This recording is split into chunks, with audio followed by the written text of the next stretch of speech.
Welcome to A Voice and Beyond. We have a very special guest all the way from Minnesota, and I don't think I've had a guest from there before. We have Nicole Byars. How are you, Nicole? I am really good and grateful to be here. And I love that I am your first guest from Minnesota. I know, right? So you're setting the bar really high. You know that. I I I do. So, Nicole, you're here because we are going to get into your work that you do with trauma informed yoga. So, you are the owner and founder of Honest Yoga.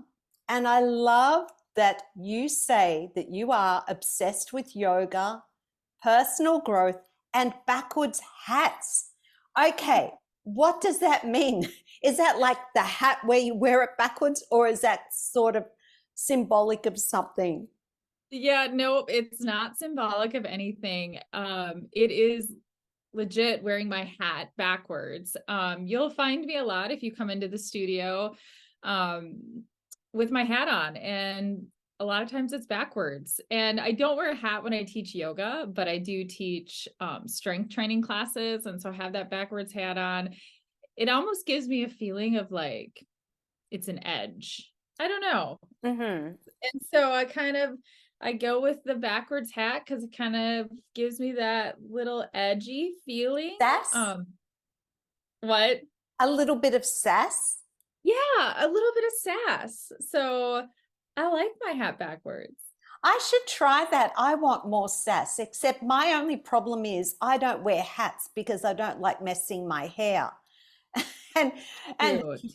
you have beautiful hair. I could not imagine you with this hat on, looking like a dude that that Well, a lot is of I wear my hair in braids. So I'll have my hair in braids and then I amazing. wear my hat backwards. Yeah. Amazing. Now, Nicole, we're going to get into some serious business here because we have a very sensitive topic to talk about today that I'm really looking forward to discussing with you. But first up, how did you come to discover yoga and what was that first experience like for you? Because most people that I speak to, they actually don't love it straight away. So talk about maybe how you discovered it and then how it felt like for you straight up. Yeah, so I too came to yoga very resistant.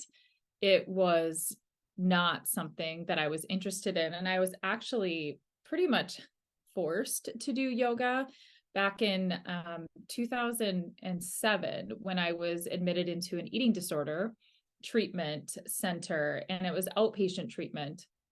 And part of our daily practices was yoga. And it was a very holistic style treatment center. And like I said, I didn't really have a choice. Yoga was part of the treatment and part of the recovery. And I was a pound the pavement, overachiever, Mhm. runner, that type of um, workout was my jam, punishing my body, that type of stuff. So when yoga was introduced, like I said, was very resistant to it, but I had to do it. And so for the first couple weeks, I really didn't feel much. I just had to be there. It was like my body was there, but mentally I was not there. And then 2 weeks into the program was when I had a shift. I had a shift one day in practice, and we were standing outside. It was a beautiful summer day in Minnesota, and we were barefoot and we were standing in the grass. The sun was out.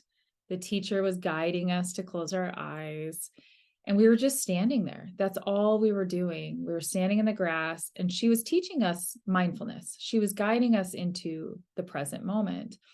And in that moment, it was the first time that I actually became present with myself and felt this, and it lasted for only 10 seconds but just felt this like deep connection and love to myself. that I had not felt for at least a decade. And so it was that blimp of that short 10-second feeling that I wanted more of that. I wanted to experience more of that. And so slowly, as I continued to go through treatment and started to get a little bit better, I started to experience more of those moments. And not just when I was in a yoga class per se, I began to experience more of those moments outside of the yoga class. And that's how my journey started, resistant, but then it shifted into something that I fell in love with. Wow. Mhm. And that eating disorder, I and I say this with great empathy because I too have had an eating disorder. Was bulimic many years ago, and I've been in recovery now for 30 plus years. What triggered that? And I mean, for Mm. you to go into a facility, you must have been very unwell with that. Yeah. So I was anorexic, and I was very unwell. I was 26 when I went in. At the time, I thought, and this is part of it, part of the eating disorder was control. Like Mm, there was a lot of things. I had graduated college. I was working in corporate America. I hated my job. If you think about it as a child and then moving into college, in high school, and if you choose to go to college or university, everything is planned for you. And then yes. once you're done, it's just like, there you go. This is the real world. And you jump right in. And I was feeling very lost, and controlling my food was a way for me to find control. Mm, I had, there was some family stuff, as far as my parents and, just trying to, it was always like, you have to look a certain way. And so there was some of that. And so yes. that's what I thought was the main reason for the eating disorder. Well, fast forward maybe 10 years, because the eating disorder kind of comes and goes. It's always there. It's almost like if you're an alcoholic, Yes. Yes. it's something that it's the voice is either quiet when I'm feeling grounded, but the voice can get really loud if I start to feel out of control and chaotic. But now I have the tools to help me quiet that voice again. But if we fast forward a decade, that's when I had a memory um, of childhood sexual abuse. And Mm, that memory came like a ton of bricks at the age of 39. And so from there, I did a lot of unpacking since I was 39. And I learned everything in my life, the eating disorder, the abusive relationships, my coping mechanisms, everything makes sense for yes. why I did and engaged in those behaviors and that self-hate and those punishing behaviors because of the sexual abuse when I was 12. And so that was the true core wound of the eating disorder that I did not discover fully until I was 39. So almost 15 years later or 13 years later. So had you brushed that under like you had blanked that out? So and I know we're going to talk about trauma, but there's a lot of studies out there that, especially with childhood sexual abuse and trauma, kids, your brain will protect you and Mm, you will forget. You will forget and you will not remember. And it's almost like for me, once I hit that age, my eyes started to get a lot healthier. And that's when my body and my brain knew that I was in a place, and this might be a little woo woo for some of the listeners, That's okay. but We do woo woo here. And okay. people, there is nothing wrong with woo woo. Sometimes science just takes a bit of time to catch up with woo woo. Yeah. Well, so it's my body knew I was ready to process that memory, to process that trauma, because trauma is held in the body. But there are study after study after study that it is not uncommon at all. I think it's like 33% or 35% of men and women that have experienced childhood sexual abuse don't recall the memory until later on in life. So it's a real Interesting. thing. Yeah. Hmm. Yes. And, I'm sorry that you went through that. And I just want to add here that you say that it happens with children and it happens with sexual abuse.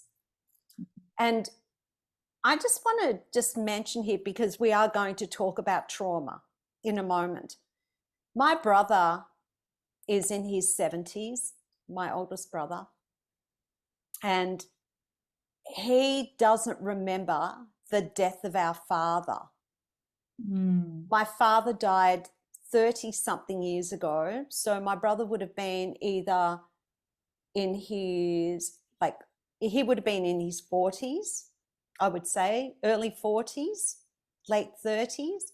And he was there beside me and my mum when my father passed away in hospital.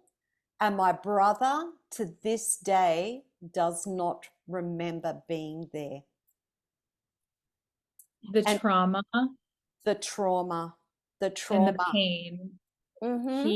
And that is a coping mechanism. That is a real coping mechanism Yes. where the memory is forgotten because Yes. the pain is too unbearable. Yes. And interestingly enough, he doesn't remember that happening. And my father passed away from cancer. He was very unwell. So it wasn't a sudden death, it was a death that we knew was coming. So for my brother, he doesn't remember it. And for me, it triggered an eating disorder. And that's when I became bulimic, was the day that my father passed away. So it's Yeah. interesting how a trauma can trigger so many different reactions based on how we need to cope. Yep. Because the eating disorder too is a numbing mechanism. Mm. It's a way for you to not feel some of Yes. those hard and awful emotions. And so then what do? We go to restriction, we go to throwing up, we go to the things that will just take us out of that awful, hard Mm. feeling. And so those are our numbing and coping mechanisms. Yes. For me, I was eating all this, I was binge eating because Mhm. I was trying to fill a void that I felt that I had in the pit of my stomach. There was an emptiness there that I needed to fill, and that's why I turned to food. And then I would eat so much and I would be so uncomfortable and I would feel so guilty that I would then purge. Yeah. And this is something that I did for many years. We won't go into that, but I'm just sharing this because I completely understand everything that you're saying. And what people don't realize with something like an eating disorder, for many, they believe that it's to do with body image, but it's so not. It is about control. For me, it was about filling an emptiness. Yeah. And in my stomach, I felt that emptiness in my stomach and that loneliness and that grief. So, there's more to an eating disorder than just vanity, I'm sorry to say. Absolutely. And I do remember when I was really sick, and this is no shame on my dad. I think men have a harder time kind of understanding sometimes an eating disorder. I'm not saying all Yes. men, just the men in Yes. my life at that time. And I remember he took my arm and he's like, "You have to snap out of this." And I was just like, "You have no idea." Like Mm. if I if I could just snap out of this, I would do that in a heartbeat because it's Yes. hell to be in this place. But you're sick. You're very sick and unwell, like you said. Yes. And it's very painful. Going through that Yeah. experience is really painful, unlike alcohol, unlike gambling, unlike being a workaholic. You need to eat. Yeah. So it's Yeah. and so then you have to learn to re-eat again like a normal person would eat, and coming to True. terms with the fact that you need to put that into your mouth. Yeah. Yeah, you can't. Yeah, you're right. You have to learn how to eat. Yes. Develop a healthy relationship with food, which to be honest with you, it's an ever evolving process for me. Hmm. Hmm. Yes. Yeah. I'm doing really well, but yeah, there are times there might be little habits that Mhm. emerge that you think, well, I'm so routine and structured with food, and I feel that that is my safe space with food. It's Yeah. still Yeah. controlling to a certain degree, but that's okay. That's all right to Yeah. be like that. But how did yoga actually get into that mindset? Like, what was it about it that actually really started to heal you, and you realize that this is the thing that's going to save me? I think that there were, there's a handful of things that helped in the process. Yoga was part of it. I think yoga played the biggest part in the healing process. It wasn't about the physical practice. It wasn't about the warrior twos or the down dogs that really helped me move through the eating disorder and that very dark time in my life. It was as simple as reconnection. I reconnected with myself again. Yes.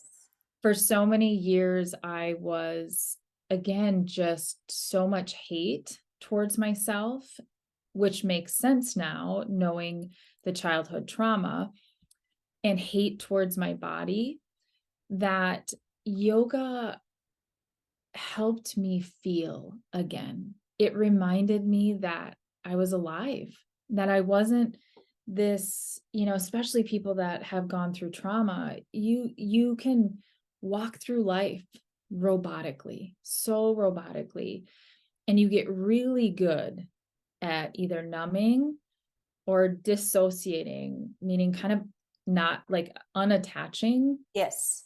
from your body and not really feeling. And I did that for so long. And so yoga reminded me that it's so simple, but that I have a body. I have a body that wants to work with me. I have a body that loves me, that I want to love back. And so just that simple exercise, that opened me up to so much of like just standing in the grass, like realizing that I have feet. Like it's as simple as like even looking down at Yes. my feet Hmm. and noticing my toes. And just it was like the very and people with trauma and complex trauma, like that is a big, big deal when you start to connect back, not with your physical body, when you notice your body, when you can feel your body. And yoga did that for me. And so the more I began to feel, the more I began to like actually notice that I have sensations in my body, that I have a beating heart, that I can feel warmth on my skin when I'm feeling warm, or sometimes I feel cold, like I can feel that. Mm. That started this journey of then also, okay, so I have this body, but I also have a soul. Like I have a heart, I have a soul. And I personally believe that each and every one of us, we have an inner child, a little girl that is inside of that girl, that 12-year-old for me, she's still there and I need to take care of her. And so just kind of that reconnection to self And again, it's been such a journey, but it really started with just my body Yes. and connecting with my body. And then Mm. it took me from there. And then, to be honest with you, now that I've been teaching for over 10 years, yoga has become very therapeutic for me too as a teacher, because I'm also, as a teacher, I'm very present when I teach, very present with my students. And so that's been, in a way, can be very therapeutic as well. So, how would you describe yoga? Because people have a lot of misconceptions about it, that it is a spiritual practice and it goes against their religious beliefs. There's also the misconceptions around you have to be flexible and fit, that you have to be some kind of tree hugger to. Yeah. So, how do you describe what yoga is? Okay, so this is how I describe it, and Yeah. this is what I believe. We've westernized, especially like where I live, and I'm sure where you guys are too. Yes. Yoga was created thousands of years ago, and it was never a physical practice. It was never a physical practice. It did not become a physical practice until the 1970s. And so it was really, Really? yes, Wow. yoga was seated. It was paying attention to your breath, living in the present moment, being in the present moment. It was learning about yoga philosophy. So to me, I always tell my students, yoga is now. And what I mean by that is yoga literally just means being in the present moment. Mm. So if you're riding your bike and you have your feet on the pedals and you're noticing yourself riding the bike, you're noticing your hands on the handlebar, you're noticing what's around you, the trees, all that stuff. That's doing yoga. Sure. Can you do a warrior two and you're very present in a warrior two and you feel your feet and your arms are out and you're present? That's doing yoga. Sitting here and talking to you and being really present with where I am and our conversation, that's doing yoga. So I get that it. to me that's yoga. It's present moment experience. So, would you describe that then as mindfulness? Yeah, I think, mindfulness. Yes, I would. Okay. Well, that then makes it far more accessible for people and it takes the woo woo out Yeah.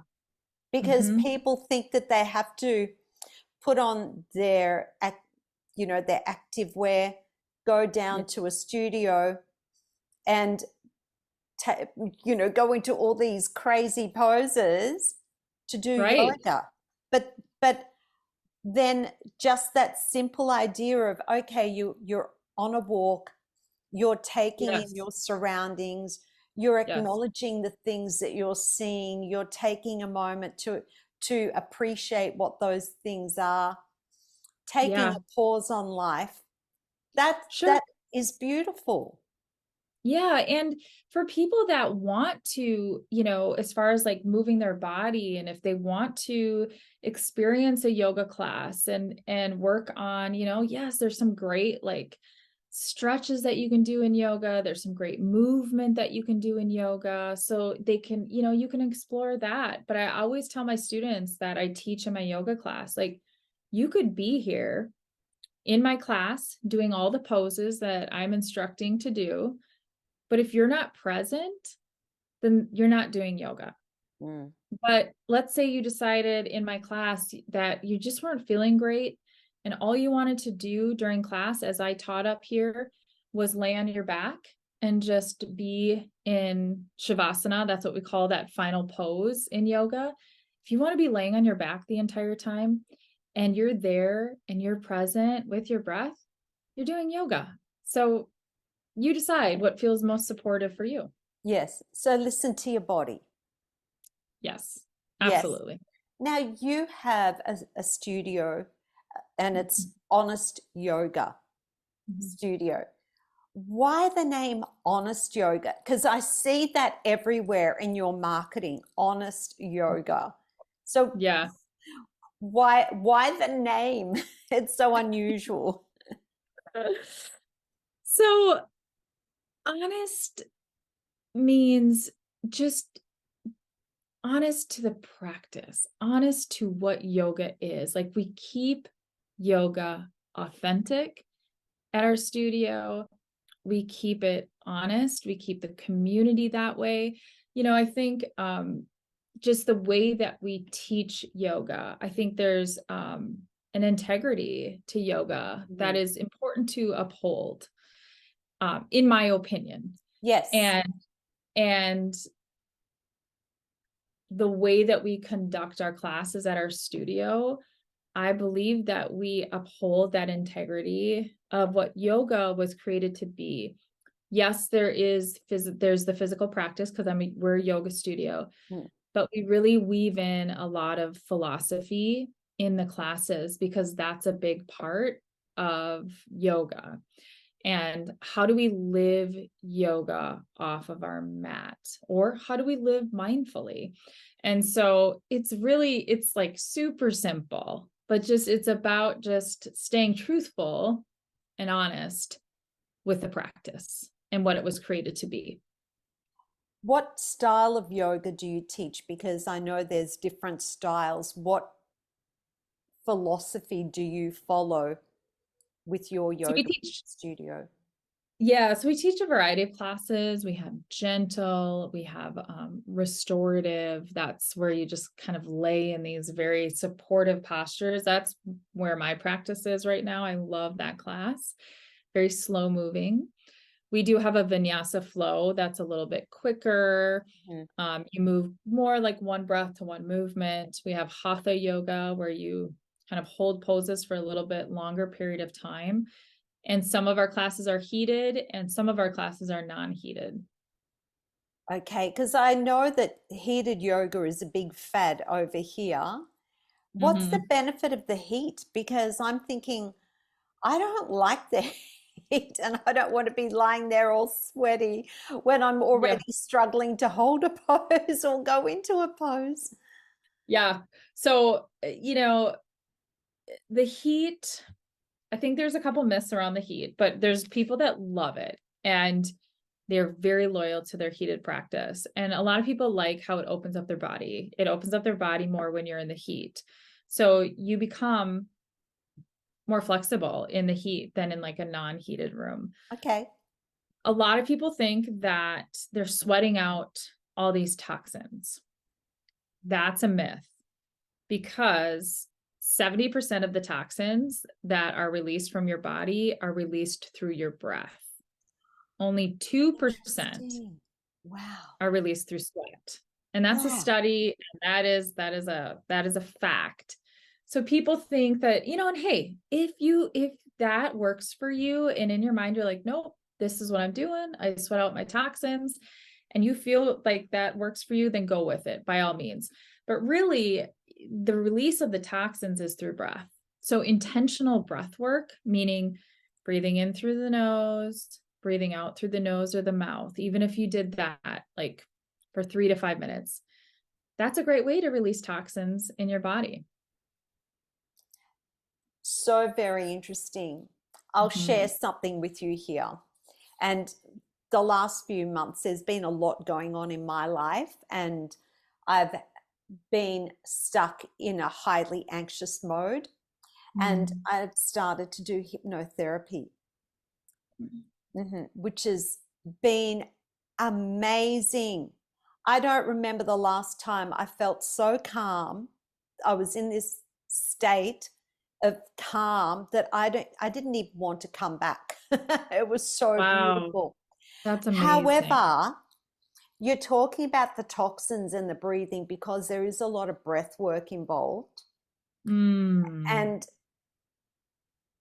twice now, over the last couple of weeks, I've had these physical, what would you call them? Like these physical reactions where I've had 24-hour episodes where I've been unwell. Yeah. Yeah. And my hypnotherapist celebrated that. Like one time I had a massive headache. I felt someone had clubbed me at the back of my neck with a baseball bat. I was Yeah. vomiting, shivering cold, felt that my blood pressure had plummeted, and it lasted 24 hours, not as intense as that the whole time. And then a few days ago, I had another 24-hour episode where I was unwell again. And it's all that stuff. I feel like I'm having these massive releases. So Yeah. you sharing your woo woo stuff, well, I think I just out woo wooed you with that story. No, that's a real thing. And Yes. the trauma, the emotions that we don't feel, or if we haven't released the trauma in the body, when you start to do that type of work, Mm. it is not uncommon at all for people to feel worse before they feel better. Aha. Well, I see why your hypnotherapist was celebrating that. And you probably were like, oh God, I'm not feeling good. I don't want to celebrate this, but Yes. I get it. It's a good thing. What do you believe constitutes trauma? Because some people just go through a difficult time and other people go, I was so traumatized by that. But what is trauma? Trauma it can be two different things. And I do like to describe it as there's the little T trauma and the big T trauma. Mhm. Big T trauma is typically, it's a terrible event. And it creates an emotional response. So maybe it's a car accident. It is the death of somebody. It is a veteran, in combat, or somebody at war. Just, any horrific event that somebody's been through, that would be big T trauma. Yes. Yes. Now, little T trauma, that is, and I also want to say, I'm sorry, just going back to just trauma, it doesn't just even have to be one event. For a lot of people, it is something that happens over a period of time. So for a child, if it's with a parent or dealing with an alcoholic mom or dad, there is a coping mechanism that a child will have to um, do just to survive in that environment. And so there can be a traumatic event, but there also can be trauma that happens over a long period of time. So it's longitudinal. Mm. And a lot of times it's relationship. It's the trauma that's happening over a long period of time is usually with somebody in your circle that you should be able to trust. So Uh-huh. let's think about abuse, or emotional neglect, or somebody that is in an abusive relationship With a narcissist. with a narcissist. Mhm. Exactly. It's somebody that should be treating you well, somebody you should be able to trust. And it happens over a period of time. So there's that trauma. And then the little T trauma, that a job loss. It can be anything. Mm. And it can be anything that affects your emotional response. So trauma shows up as anxiety, prolonged anxiety, depression, prolonged depression, panic attacks, um, fear, anger, OCD, um, numbing, all of that. Those are all symptoms of trauma. And we've all experienced some sort of trauma in our life. I 100% agree with you, Nicole. We can sweep things under the rug and pretend they haven't happened. And I always like to say you can run, but you can't hide. And sometimes there may be something that happens in a day to day where your response and your reaction is so over the top and so doesn't match the incident. And to me, I think that is one of the signs of trauma. And that's something that I have just discovered recently about myself too. And I had come across this little T, big T way of describing trauma not so long ago. And this idea that we've all been through trauma. And so it made me reflect upon my own life. And Yeah. I started back to what I could remember as a child. Mhm. And when you start to do that work, there is so much to unpack. There is so much to unpack. And we don't realize, do we?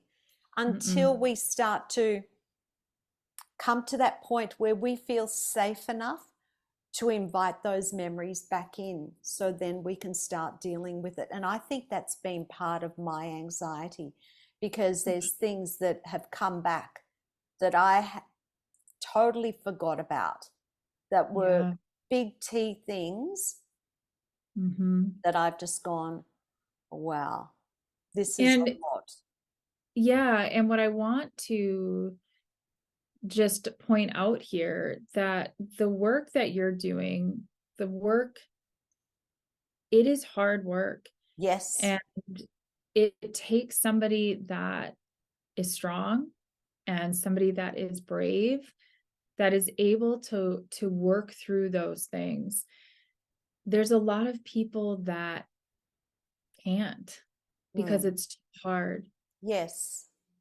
However, I've heard there's a stigma out there, like if you need a therapist, that, it's a sign of weakness. And I always say, my God, if you're seeing a therapist, it is a sign of strength. Doing the hypnotherapy, doing the trauma work, all of this, if you are going to sign up for this work, it is going to be hard, Mm. but it takes strength, it takes bravery, and it is so worth it on the other side. Yes. Well, it's kind of like, okay, you go through the pain barrier, but out the other side, you're releasing all these shackles.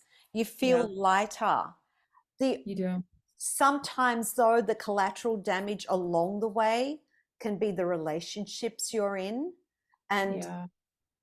like right now, my husband is struggling with some of the ways that I'm reacting to some of his behavior that prior to me doing this work, I accepted. And now I'm Mm, going, this, I have a boundary there now. This is no longer acceptable. The person with that was hanging on to that trauma may have mhm. thought it was okay because it was easy to pretend it wasn't happening. But Yep. now, as I release, I'm sorry, this doesn't work for me any longer. So sometimes when you do that work, it's not only hard for you, but it's also hard for the people around you. Absolutely, because you're changing in a Mm, sense, like setting boundaries. Your husband is not used to that. And so there will absolutely, with certain people in your life, be resistant to some mm. of that change. Yes. But you are stepping into your own power, into your own self-worth and saying, I have boundaries. And that's so, so important. And in your studio, how do you create a safe space for the people that come in that have suffered trauma themselves?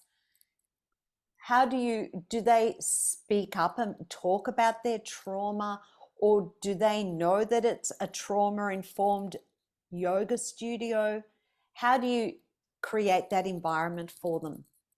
Yeah, so we don't. I think most people that do have trauma, they don't like to necessarily talk about it. Mm, Um, and or do they even know that they have experienced that type of trauma or whatever it is for them. So the way that we create a really safe space is in our classes is it is in the way that we facilitate the classes. It is in how we're very intentional with the language that we use. So the language that we use is, it's very invitational. So maybe you do this. I invite you to do this. ah, Perhaps you try this. So for somebody that has experienced, especially complex trauma or PTSD, which by the way, there's a lot more people out there than probably you think that have experienced, that do have complex trauma or PTSD. A trigger for them is it would be coming into a yoga studio per se, and having a teacher telling them what they need to do. Because it's somebody's in control in this room and they're telling you what to do. So for a lot of people that have PTSD or complex trauma, that is a trigger. And so they come to yoga in hopes to heal, but in turn, they're being triggered by the language that's being used in the yoga classroom. So we really we use very intentional, invitational language. And then we also are very big on, we offer choices. So if you think of somebody that has experienced trauma, a lot of people feel stuck, feel Yes. like they don't have a choice. And we want to make sure that the students in our class feel empowered to make choices that feel supportive in their body. So we do that by reminding them that they have a body, like I was kind of talking about, how I reconnected with my body. So we are always reminding people to notice where their feet are.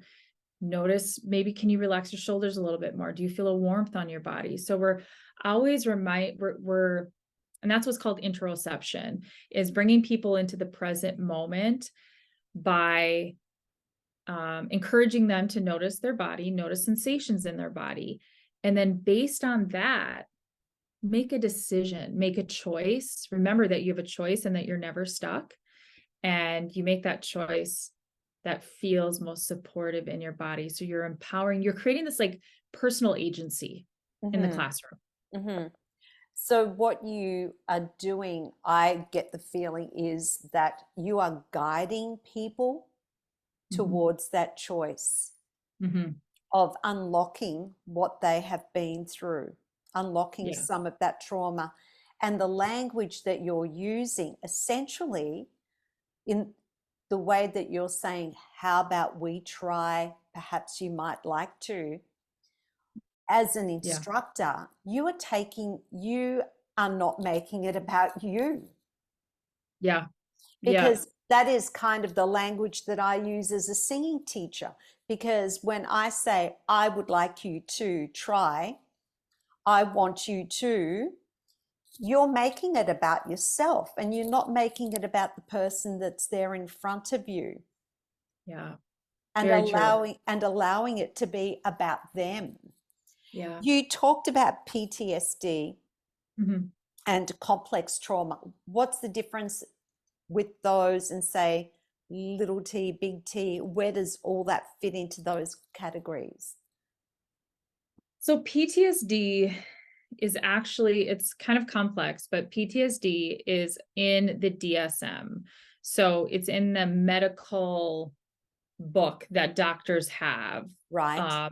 as like a, I don't know what you would call it, but as like not a An disease, but illness. an illness or something. So it's Okay. PTSD is in the DSM, doctor book manual. Yes.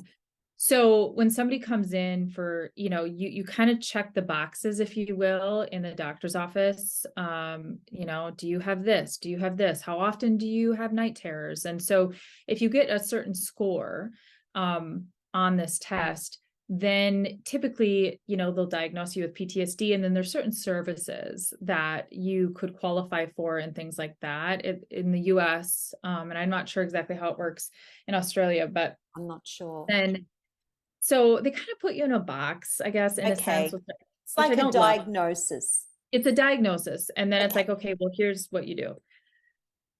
Complex trauma is not in the DSM. It was in the DSM, I believe, for like a year or two. And in our world, that was really exciting, because then that also opened up more services and funding for people that had complex trauma, because it was in the DSM, and then they decided to take it out. So complex trauma is either you experienced a traumatic event, or you've experienced longitudinal, so meaning you've experienced some sort of trauma, abuse, Mm-hmm. whatever it is, over a long period of time with Mm-hmm. somebody that is in your close inner circle. Right.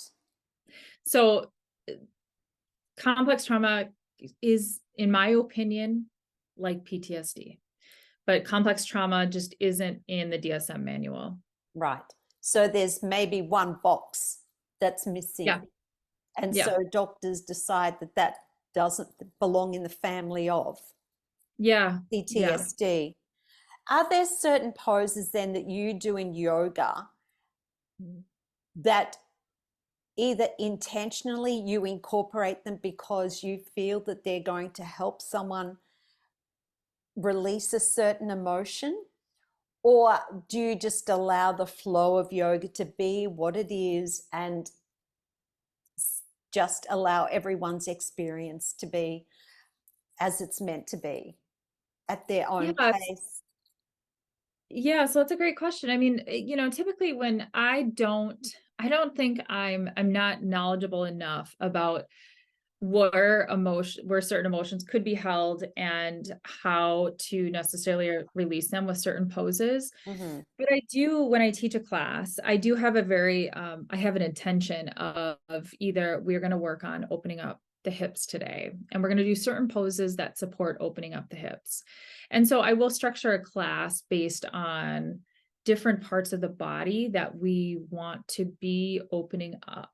And then whatever is opened up or whatever happens, I always say in the beginning of class, just kind of, I am open to receive today. Whatever it is that I need to receive in this class, trust that I'm receiving what I need to receive and I am releasing what I need to release. Because for every person, it's going to be different, because every Mm. person that comes comes to their mat with a different story, with a different background, with all that. So just kind of let it be whatever it is. Mm. And you're also big on creating a sense of community. Mhm. And I know that for human beings, we it is a need for us to have that. And in fact, I was watching a documentary not so long ago about the blue zones, where there's particular places in the world where they have the most number of centenarians. And Mm. one of the common things, all these countries where they had all these people that lived well into their hundreds, one of the things they all had in common was they had community. They had a sense of community and connection. So, how do you create that within your studio, and how important do you believe that is? Oh, I think it is so important. We are we are the loneliest that we've ever been in this world. I agree. And and what, especially from after the pandemic too, connection with people, and scientifically, and I don't know all the, but there are endorphins or hormones, serotonin, I believe it is. I'm not sure if it's dopamine, I can't remember. Mm-hmm. But like authentic connection with another person does create that feel good release. And we all need that. And so at my studio, I believe it's about the energy that we put out, again, a little woo woo, into our community, the way that kind of the teachers that I bring in, our team of teachers, I believe it starts with us. And we have a really strong bond as a group.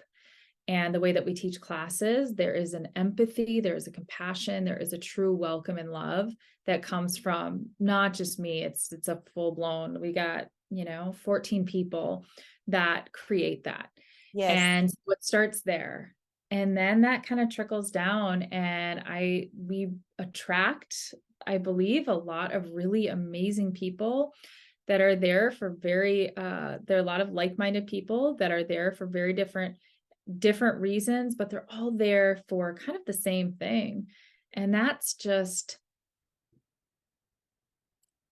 to connect, to not only connect with themselves, but to connect with the people around them.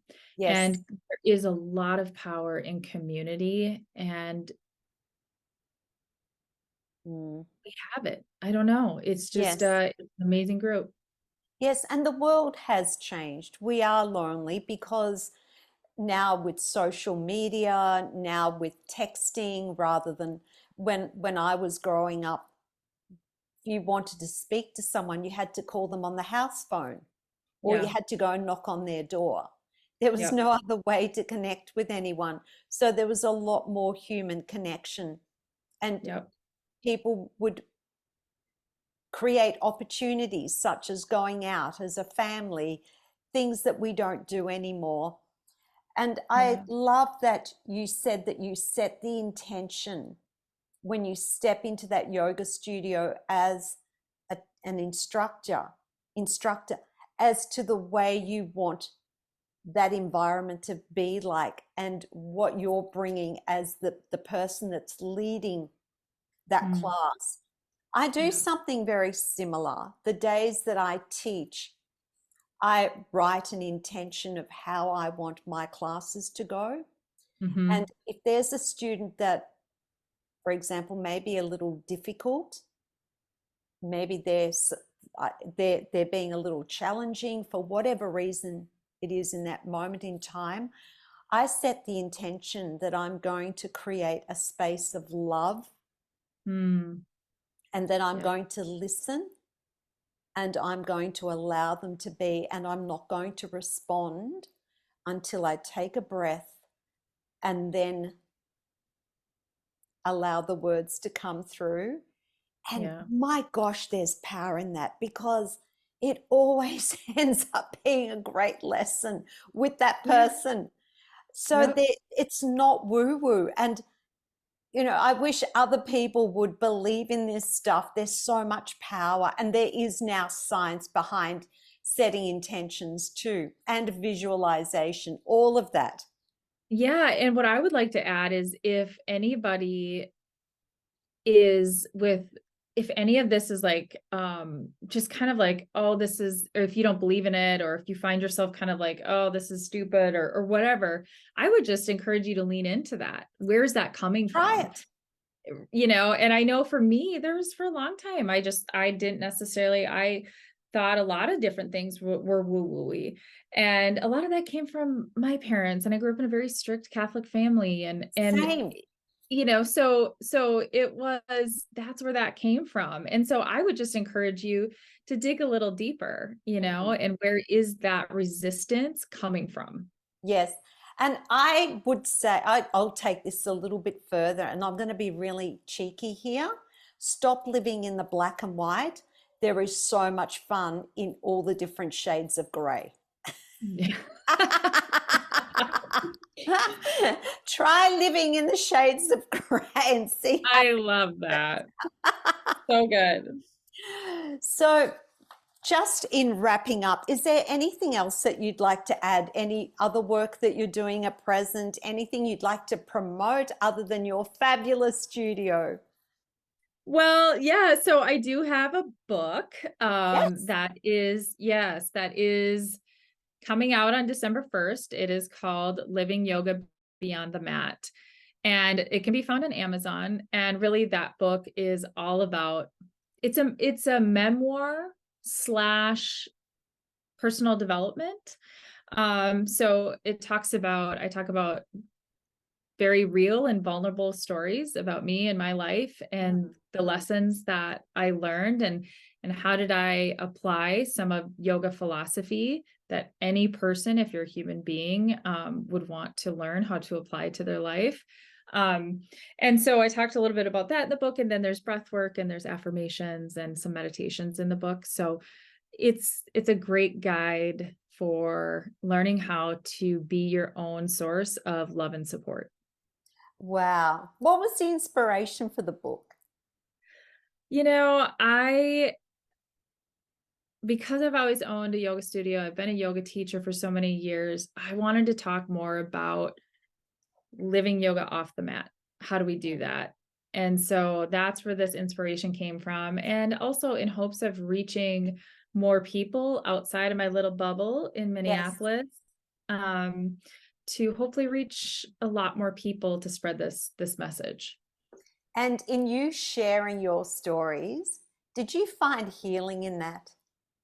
I did until the book was published. I had so much vulnerability around the book being published and these stories. I mean, some of them are about me drinking and partying and sex. And I mean, I didn't realize I was frozen for a couple weeks, like not telling anybody that it was out, just like the vulnerability and the fear of being judged was so real. And then, Really? Wow. yeah, I had to, So yeah, there sounds like there was a little bit of shame in there as well. yes, there Wow. was. And so I had to go through what I needed to feel it all. I needed to write it all out. I needed to experience all of it and then release it. Mm, And mm. the hope is that, if you can take a little piece of wisdom or parts of it resonate, I just hope that, I think us women, a lot of the stories in here too, that I think a lot of women will relate to. And it's almost sometimes validating, like I'm not the only one Yes. that thinks this or feels this way. And so Yes. I'm hopeful that it will resonate with a lot of people. It's so true. I mean, since I've been creating this podcast and the things that I've shared with people on this platform, I would never have thought that I Hmm. would do this in a million years. And once you start sharing a little bit, it makes it so much easier to share the next little bit. And then to Hmm. the point you finally go, well, I really don't care. You know what? This is me, flaws and all. I'm not going to hide the truth here anymore. And my husband and my children have found things out about me that they never knew. Yeah. Yes. And that's okay. And That is okay. and the beautiful part about this is, Nicole, is that I've had people come to me or write to me and say, you know what? I can't believe I've known you all this time. Even students of mine, they've said, I've known you all this time. And the way you hold yourself in life, I would never have believed that you went through all that. I'm Mm. currently going through this myself, and you give me hope. Oh, so beautiful. I know, right? I've cried over some of these messages because when you do this work, it is isolating. I'm here in my house. I have my cat here, Charlie, but it's Yeah. you and I. We Yeah. don't know who's listening and we don't know the impact of our words. So keep doing what you're True. doing. And I truly appreciate the vulnerability and your willingness to share your story today. It's been truly inspiring for me. I'm so proud of you and I'm so happy that you're doing this incredible work. Are there any final words or a piece of advice that you would like to share with the listeners in wrapping this up? Well, thank you for your kind words. And I have to share this final quote from Brene Brown because I Oh, think it wow. really, yeah, I mean, it just was what we were talking about. And Mhm. it's in my book, and I just turned to the page because I have to share it. So I want to end with Yes. just kind of share this. Yes. Brene Brown says, if you put shame in a petri dish, it needs three things to grow exponentially: secrecy, silence, and judgment. If you put the same amount of shame in a petri dish and douse it with empathy, it can't survive. That's Mm. it. You know, Brené Brown is amazing. I Yeah. totally relate to her. So Mhm. much of the things she talks about, totally relate with her. And one thing that was really interesting about her is in an interview somewhere, she shared about how lonely she is and how she travels Mhm. through life alone because a lot of people don't understand what Yeah. she does. And when she opens up about who she is and the work that she's involved in, people walk away. Mm. Very interesting. So Very. Yes, but look, thank you so much for sharing that, Nicole, and thank you for your time in this Thank you interview. so I truly appreciate you. I'm so glad that our paths met, even in the most random of ways. But here much. you are, you are meant to be. And thank you too for being my very first guest from Minnesota.